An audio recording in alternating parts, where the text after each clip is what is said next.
Tak čo, decká, aké bude vysvedčenie? Ak dobre počítam, stále máte na opravu 2 týždne. Aj keď sa vám možno veľmi nechce, mali by ste zapracovať. Dobrí žiaci totiž dostávajú veľmi dobré odmeny. Malá Miška vraj bude mať samé jednotky a za to sa mohla ísť pozrieť na miesto, kde užívajú rozprávkové postavičky. Do Viedne na veľkú ľadovú show.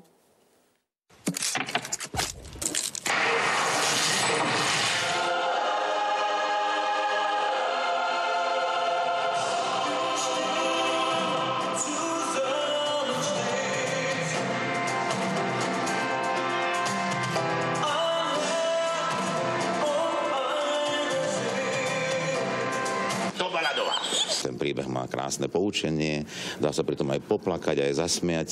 A sú tam krásne motívy o krásnych vzťahoch medzi ľudských a medzi zvieracích. Odpust mi, miláčik, to pretože ťa mám tak rád. To bolo prekvapenie. Vysvedčko bude až o 2 týždne, ale Miška už vie, že bude mať samé jednotky. Aj keď... Z čoho?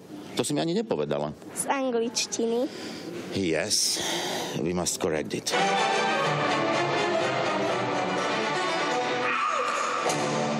Ale skutočné prekvapko príde až teraz, po predstavení.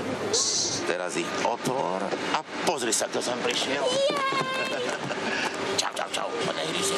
Aké oči má krásne, to je perfektné. Nebojíš sa ho však? Dostať sa do zákulisia najväčšej ľadovej rozprávkovej show je tvrdý oriešok, ale pre niektorých ľudí nič nie je nemožné. A tak vám môžeme ukázať aj to, čo by ste možno nikdy nevideli. Egon Rosenthal, aby nemal kontakty na manažérov z doby ľadovej. Tak, pripravený na dobrodružstvo? Áno, pane. Na nebezpečenstvo? Áno, pane. Na smrť? Môžeš zopakovať otázku? Dana Strculová, televízia Joj.